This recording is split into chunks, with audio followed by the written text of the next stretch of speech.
Hi everyone. तो अगर मैं बात करूँ हाई वैल्यू के ट्रांजैक्शन की, तो हमारे इंडिया में काफ़ी सारे ऐसे पर्सन है जिनके द्वारा डे टू डे कई सारे ट्रांजैक्शन है जो कि किए जाते हैं। जैसे कि मान लो प्रॉपर्टी को सेल परचेज करने का कोई ट्रांजैक्शन किया जाता है, या फिर शेयर मार्केट या म्यूचुअल फंड में कोई इन्वेस्टमेंट किया जाता है, या कोई मोटर व्हीकल है जो कि परचेज की जाती है, या फिर किसी क्रेडिट कार्ड के बिल का जो पेमेंट है वो किया जाता है। अब काफ़ी सारे पर्सन जो है वो ट्रांजेक्शन तो कर लेते हैं, लेकिन उनको लिमिट नहीं पता होती है कि कितनी लिमिट के बाद में उनको ये ट्रांजेक्शन जो है वो कैश में नहीं करने हैं। फिर उनके पास जब फ्यूचर में इनकम टैक्स डिपार्टमेंट से नोटिस आता है तो वो काफ़ी परेशान हो जाते हैं। तो अब आपके ये हाई वैल्यू के जो ट्रांजेक्शन है वो क्या होते हैं, और इनकम टैक्स डिपार्टमेंट को आपके द्वारा ये जो ट्रांजेक्शन किए जाते हैं उनका पता कैसे चलता है। तो अब आपका जो इनकम टैक्स डिपार्टमेंट है उनके द्वारा ये आपके जो हाई वैल्यू के ट्रांजेक्शन किए जाते हैं उसके संबंध में एक लिमिट है जो कि फिक्स कर रखी है, और ये लिमिट जो है वो आपको जानना बहुत ज़रूरी है ताकि फ्यूचर में आपको किसी भी तरह का भारी जुर्माना जो है वो पे ना करना पड़े। अब इनकम टैक्स डिपार्टमेंट को पता कैसे चलता है कि आपके द्वारा हाई वैल्यू के जो ट्रांजेक्शन है वो किए गए हैं।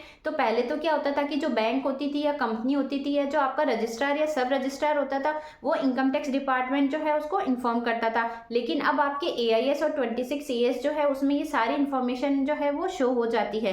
तो अब आपके जो ये हाई वैल्यू के ट्रांजेक्शन है वो कितने तरह के होते हैं, और ये ट्रांजेक्शन करते समय आपको किन किन बातों का ध्यान रखना है, ये सब हम आज की इस वीडियो में डिस्कस करने वाले हैं। इसलिए आज की वीडियो काफ़ी यूजफुल होने वाली है, इसलिए वीडियो को एंड तक जरूर देखें। High value transaction under income tax act. तो अब आपके इनकम टैक्स एक्ट में कौन कौन से ऐसे ट्रांजैक्शन है जो कि हाई वैल्यू के माने जाते हैं, तो उसमें फर्स्ट है सेविंग बैंक अकाउंट। अब मान लो यदि आपके द्वारा पूरे फाइनेंशियल ईयर 23-24 में अगर कोई कैश है जो कि डिपॉजिट की जाती है या विड्रॉल की जाती है और उसकी जो लिमिट है वो 10 लाख रुपए से ज्यादा हो जाती है, तो उस केस में फिर उसको हाई वैल्यू के ट्रांजेक्शन जो है वो माना जाता है। अब मान लो यदि आपके द्वारा कोई सिंगल ट्रांजेक्शन किया जाता है और उसकी वैल्यू अगर मान लो 10 लाख रुपए से ज्यादा हो जाती है, या फिर मान लो अगर आपके द्वारा मल्टीपल ट्रांजेक्शन किए जाते हैं और उन सबको ऐड करके पूरे साल में उसकी वैल्यू जो है वो मान लो 10 लाख रुपए से ज्यादा है, तो उस केस में भी उसको हाई वैल्यू का ट्रांजेक्शन माना जाएगा। अब मान लो यदि आपके एक से ज्यादा सेविंग बैंक अकाउंट है, तो उस केस में आपके जितने भी सेविंग बैंक अकाउंट है उसमें पूरे फाइनेंशियल ईयर 23-24 में आपके द्वारा जो भी कैश डिपॉजिट की जाती है या विड्रॉल की जाती है उसकी लिमिट चेक की जाएगी। अगर वो 10 लाख रुपए से ज्यादा हो जाती है तो फिर उसको हाई वैल्यू के ट्रांजेक्शन माना जाएगा। लेकिन यदि आपके द्वारा सेविंग बैंक में कोई डिपॉजिट की जाती है और वो मान लो IMPS के थ्रू या NEFT के थ्रू या चेकबुक के थ्रू की जाती है, तो फिर उसको 10 लाख की जो लिमिट है उसमें कंसिडर नहीं किया जाएगा। यानी कि आप ऑनलाइन कितना भी डिपॉजिट कर सकते हैं और कितना भी विड्रॉल कर सकते हैं। साथ ही यदि आप सेविंग बैंक अकाउंट में अगर डे टू डे ट्रांजेक्शन करते हैं तो आप ऐसे ट्रांजेक्शन को जनरली अवॉइड करें। तो यदि एक फाइनेंशियल ईयर में यदि आपके द्वारा सेविंग बैंक अकाउंट में 10 लाख रुपए से ज्यादा का कोई डिपॉजिट या विड्रॉल किया जाता है, तो उस केस पे फिर उसको हाई वैल्यू के ट्रांजेक्शन माना जाएगा। नेक्स्ट है करंट अकाउंट। अब यदि आपके द्वारा पूरे फाइनेंशियल ईयर में अगर करंट अकाउंट में 50 लाख रुपए से ज्यादा का कोई कैश है जो कि डिपॉजिट किया जाता है या विड्रॉल किया जाता है, तो उस केस में भी उसको हाई वैल्यू के ट्रांजेक्शन जो है वो माना जाता है। अब यहाँ पे आपके जो 50 लाख की लिमिट है वो कैसे चेक की जाएगी, तो यदि सिंगल ट्रांजेक्शन ही आपका 50 लाख रुपए से ज्यादा है, या फिर मान लो पूरे साल भर में आपके द्वारा मल्टीपल ट्रांजेक्शन किए जाते हैं और उन सबकी टोटल जो है वो आपकी 50 लाख रुपए से एक्सीड हो जाती है। अब मान लो यहाँ पे जो टैक्स पेयर है उसके एक से ज्यादा करंट अकाउंट है, तो उस केस में उसके जितने भी करंट अकाउंट है उन सब की टोटल जो है वो ऐड की जाएगी कि उनके द्वारा पूरे फाइनेंशियल ईयर 23-24 में कितना कैश है जो कि करंट अकाउंट में डिपॉजिट किया गया है या विड्रॉल किया गया है। अब वो लिमिट अगर 50 लाख से एक्सीड हो जाती है तो फिर उस केस में उसको हाई वैल्यू के ट्रांजेक्शन जो है वो माना जाएगा। अब मान लो यदि कोई टैक्स पेयर है जिसके द्वारा ये ट्रांजेक्शन जो है वो डिजिटली किए जाते हैं, यानी कि उसके द्वारा जो कैश डिपॉजिट या विड्रॉल किया जाता है वो NEFT के थ्रू या IMPS के थ्रू या चेकबुक के थ्रू किया जाता है, तो कोई लिमिट नहीं है। यानी कि वो कितने भी ट्रांजेक्शन जो है वो अपने करंट अकाउंट में कर सकते हैं। साथ ही एक एडवाइस ये भी है कि अगर करंट अकाउंट में डेली के ट्रांजेक्शन किए जाते हैं तो टैक्स पेयर जो है वो अपने डेली कितना डिपॉजिट किया जाता है उसकी एक समरी जो है वो जरूर मेंटेन करके रखें। तो इस तरीके से यदि आपके द्वारा करंट अकाउंट में पूरे फाइनेंशियल ईयर में अगर 50 लाख रुपए से ज्यादा का कोई कैश है जो कि डिपॉजिट या विड्रॉल किया जाता है, तो उसकी रिपोर्टिंग जो है वो इनकम टैक्स डिपार्टमेंट के पास होती है। नेक्स्ट है फिक्स डिपॉजिट। तो अब हमारे इंडिया में काफी सारे ऐसे सीनियर सिटीजन है जिनके द्वारा FD जो है वो कराई जाती है। अब मान लो उनके द्वारा जो न्यू FD कराई जाती है और उसके संबंध में कैश का जो पेमेंट है वो अगर 10 लाख रुपए से ज्यादा का किया जाता है, तो उस केस में इनकम टैक्स डिपार्टमेंट को इसकी नोटिफिकेशन जो है वो चली जाती है।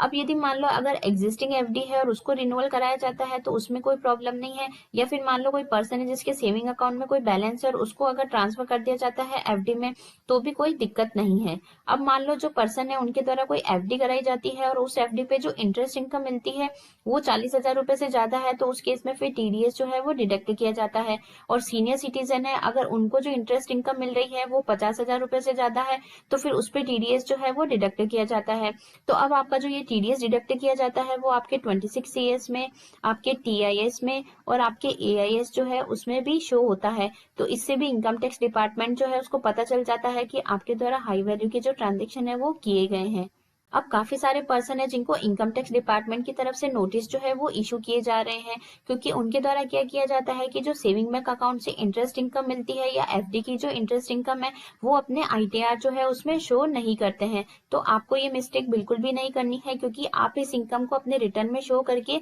इसकी डिडक्शन आप एटीटीटीए और एटीटीटीबी में ले सकते हैं। अब एटीटीटीबी में सीनियर सिटीजन इसकी डिडक्शन ले सकता है और एटीटीटीए में जिनकी एज 60 ईयर से कम है वो इसकी डिडक्शन ले सकते हैं। तो यदि मान लो आपके द्वारा कोई नई एफडी है जो कि कराई जाती है तो उस केस में आप 10 लाख रुपए से ज्यादा का कैश पेमेंट ना करें।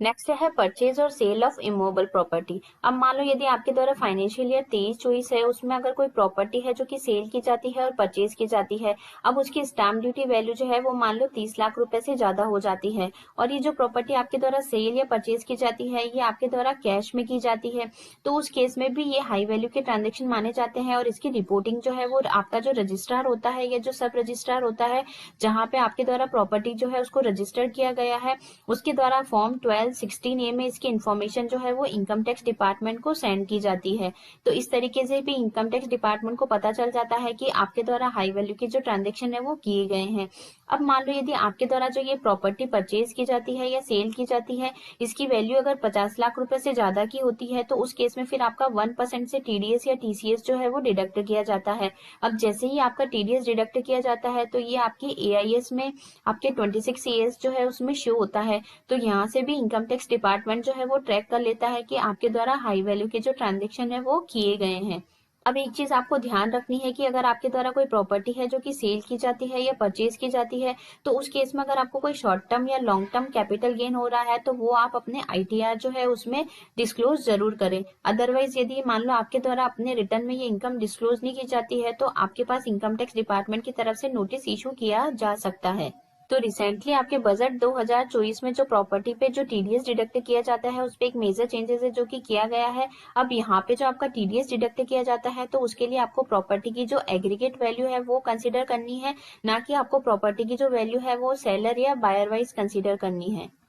नेक्स्ट है डिमांड ड्राफ्ट। अब मान लो यदि आपके द्वारा कोई पे ऑर्डर है या डिमांड ड्राफ्ट है या बैंकर चेक है या फिर कोई प्रीपेड आरबीआई के इंस्ट्रूमेंट है जो कि आपके द्वारा कैश में परचेज किए जाते हैं किसी बैंक या पोस्ट ऑफिस से और उसकी वैल्यू अगर पूरे फाइनेंशियल ईयर में 10 लाख रुपए से ज्यादा हो जाती है तो उस केस में भी उसकी रिपोर्टिंग जो है वो इनकम टैक्स डिपार्टमेंट को की जाती है। लेकिन यदि आपके द्वारा जो ये डिमांड ड्राफ्ट परचेज किए जाते हैं यदि वो आपके सेविंग बैंक अकाउंट के थ्रू या करंट बैंक अकाउंट के थ्रू किए जाते हैं तो उस केस में फिर उसकी रिपोर्टिंग जो है वो इनकम टैक्स डिपार्टमेंट को नहीं होती है। तो यदि आपके द्वारा जो ये डिमांड ड्राफ्ट परचेज किए जाते हैं अगर इसकी वैल्यू 10 लाख रुपए से ज्यादा है तो उस केस में इनकम टैक्स डिपार्टमेंट आपको पूछ सकती है कि आपके पास इतना पैसा कहाँ से आया, और इसके लिए आपके लास्ट ईयर के जो आईटीआर है वो भी चेक किए जा सकते हैं कि आपके मान लो लास्ट ईयर में तो इनकम है नहीं फिर भी आपने इतनी अमाउंट के जो डिमांड ड्राफ्ट है वो क्यों परचेज करे, इसलिए आप अपने रिटर्न भी टाइमली जरूर फाइल करें। नेक्स्ट है क्रेडिट कार्ड बिल। तो आप काफी सारे लोग होते हैं जिनके द्वारा क्रेडिट कार्ड जो है उसका यूज किया जाता है और जनरली जो पेमेंट है वो उनके द्वारा क्रेडिट कार्ड के थ्रू ही किए जाते हैं। अब मान लो अगर कोई पर्सन है जिसके द्वारा क्रेडिट कार्ड से अपने बिल का जो पेमेंट किया जाता है वो कैश में किया जाता है और वो लिमिट जो है वो 1 लाख रुपए से एक्सीड हो जाती है तो उस केस में उसको हाई वैल्यू के ट्रांजेक्शन माना जाता है और उसकी रिपोर्टिंग जो है वो इनकम टैक्स डिपार्टमेंट को की जाती है। लेकिन यदि मान लो क्रेडिट कार्ड के बिल का जो ये पेमेंट किया जाता है वो डिजिटली किया जाता है यानी कि आईएमपीएस के थ्रू या एनईएफटी के थ्रू या आरटीजीएस के थ्रू किया जाता है और ये लिमिट अगर 10 लाख रुपए से ज्यादा की हो जाती है तो फिर उस केस में उसको हाई वैल्यू के ट्रांजेक्शन जो है वो माना जाता है और उसकी रिपोर्टिंग जो है वो आपके इनकम टैक्स डिपार्टमेंट को की जाती है। नेक्स्ट है investment made in shares and mutual fund. अब मान लो यदि आपके द्वारा फाइनेंशियल ईयर 23-24 में किसी कंपनी के शेयर में इन्वेस्टमेंट किया जाता है या म्यूचुअल फंड में कोई इन्वेस्टमेंट किया जाता है और उस केस में उसकी वैल्यू जो है वो पर फाइनेंशियल ईयर पर कंपनी अगर 10 लाख रुपए से ज्यादा हो जाती है तो उस केस में उन ट्रांजेक्शन की जो रिपोर्टिंग होती है वो इनकम टैक्स डिपार्टमेंट को की जाती है। तो अब आपको यहाँ पे जो ये 10 लाख रुपए की लिमिट है वो कैसे चेक करनी है, तो मान लो यदि आपने किसी टाटा कंपनी के, रिलायंस कंपनी के और टीसीएस कंपनी के शेयर जो है वो परचेज किए हैं, तो अब मान लो ये जो टाटा कंपनी है इसके फाइनेंशियल ईयर में जो आपने शेयर परचेज किए हैं अगर वो 10 लाख रुपए से क्रॉस हो जाते हैं तो उस केस में फिर इसकी रिपोर्टिंग जो है वो इनकम टैक्स डिपार्टमेंट को की जाएगी। लेकिन मान लो यदि इन तीनों कंपनी के जो शेयर है वो परचेज करके वैल्यू अगर आपकी 10 लाख रुपए से क्रॉस हो जाती है तो उस केस में इसकी रिपोर्टिंग इनकम टैक्स डिपार्टमेंट को नहीं की जाएगी। अब कई सारी कंपनियां ऐसी भी होती है जो कि अपने शेयर होल्डर जो है उनको डिविडेंड देती है। तो अब मान लो आपने किसी ऐसी कंपनी के शेयर परचेज किए हैं जिसपे अगर आपको डिविडेंड इनकम मिली है और वो इनकम अगर आपकी 5,000 रुपए से ज्यादा हो जाती है तो उस केस में फिर टीडीएस जो है वो डिडक्ट किया जाता है। तो अब यदि आपकी जो डिविडेंड इनकम है उस पर अगर टीडीएस डिडक्ट किया जाता है तो वो आपके 26 सीएस में, टीआईएस में और एआईएस जो है उसमें शो होती है। तो यहाँ से भी इनकम टैक्स डिपार्टमेंट जो है वो आपके इनकम की ट्रैकिंग कर लेता है कि आपके द्वारा हाई वैल्यू के जो ट्रांजेक्शन है वो किए गए हैं शेयर मार्केट या म्यूचुअल फंड में। नेक्स्ट है परचेज ऑफ डिबेंचर्स और बॉन्ड। तो अब हमारे इंडिया में कई सारी ऐसी बड़ी कंपनी और एमएनसीज होती है जिनके द्वारा डिबेंचर और बॉन्ड जो है वो इशू किए जाते हैं। अब मान लो यदि आपके द्वारा पूरे साल में कोई डिबेंचर्स या बॉन्ड है जो कि परचेज किए जाते हैं कैश में और उनकी जो वैल्यू है वो पर फाइनेंशियल ईयर पर कंपनी 10 लाख रुपए से एक्सीड हो जाती है तो उस केस में जो कंपनी या एमएनसीज होती हैं उनके द्वारा इनकम टैक्स डिपार्टमेंट को उनकी रिपोर्टिंग देनी पड़ती है। तो अब यहाँ पे आपको चेक करना है कि आपने एक कंपनी से अगर कोई डिबेंचर या बॉन्ड्स परचेज किए और उसकी वैल्यू अगर 10 लाख रुपए से ज्यादा है तो उस केस में फिर आपके जो ट्रांजेक्शन है वो इनकम टैक्स डिपार्टमेंट को रिपोर्ट किए जाएंगे। और यदि मान लो आपने अलग अलग कंपनी से डिबेंचर या बॉन्ड्स परचेज किए हैं और उसकी वैल्यू 10 लाख रुपए से ज्यादा नहीं है पर फाइनेंशियल ईयर तो फिर वो ट्रांजेक्शन जो है वो रिपोर्ट नहीं किए जाएंगे। नेक्स्ट है foreign currency transaction and expenditure. तो कई सारे पर्सन होते हैं जो कि फॉरेन जो है उसमें ट्रैवलिंग के लिए जाते हैं और उनके द्वारा मान लो कोई फॉरेन करेंसी है जो कि सेल की जाती है या कोई एक्सपेंडिचर किए जाते हैं फॉरेन करेंसी के और ये एक्सपेंडिचर जो है वो मान लो डेबिट कार्ड या क्रेडिट कार्ड के थ्रू किए जाते हैं या ट्रेवलर्स चेक के थ्रू किए जाते हैं या किसी फॉरेन एक्सचेंजर के थ्रू किए जाते हैं या अपने एटीएम कार्ड के थ्रू किए जाते हैं और उनकी वैल्यू अगर पर फाइनेंशियल ईयर 10 लाख रुपए से ज्यादा हो जाती है तो फिर ये ट्रांजेक्शन भी इनकम टैक्स डिपार्टमेंट जो है उनको रिपोर्ट किए जाते हैं। अब मान लो यदि आपने हाई वैल्यू के ट्रांजेक्शन तो कर लिए हैं लेकिन आपने अपनी आईटीआर जो है वो फाइल नहीं की है क्योंकि आपकी इनकम जो है वो बेसिक एग्जेम्पशन लिमिट से कम है, तो उस केस में आपके हाई वैल्यू के ट्रांजेक्शन की जो रिपोर्टिंग है वो इनकम टैक्स डिपार्टमेंट के पास चली जाती है और आपके पास जब नोटिस आता है तो आपको क्लैरिफिकेशन देना पड़ेगा कि आपकी इनकम जो है वो कम है, उसके बाद भी आपके द्वारा हाई वैल्यू के जो ट्रांजेक्शन है वो क्यों किए गए हैं। अब मान लो यदि आपने अपना रिटर्न जो है वो तो फाइल कर दिया है लेकिन उस रिटर्न में आपके द्वारा जो इनकम शो की जाती है वो आपके एक्सपेंसेस और आपके द्वारा जो इन्वेस्टमेंट किए गए हैं उससे कम है, तो उस केस में भी जो इनकम टैक्स डिपार्टमेंट है वो आपको नोटिस भेज सकता है कि आपकी इनकम कम होने के बाद भी आपके खर्चे और इन्वेस्टमेंट जो है वो ज़्यादा कैसे हैं। तो इस केस में भी आपको इनकम टैक्स डिपार्टमेंट को क्लैरिफिकेशन देना पड़ेगा। तो आई होप आज की जो ये वीडियो है वो आपके लिए यूजफुल रही होगी। वीडियो से अगर किसी तरह की हेल्प मिली हो तो चैनल को लाइक शेयर एंड सब्सक्राइब करना ना भूलें। Thanks for watching.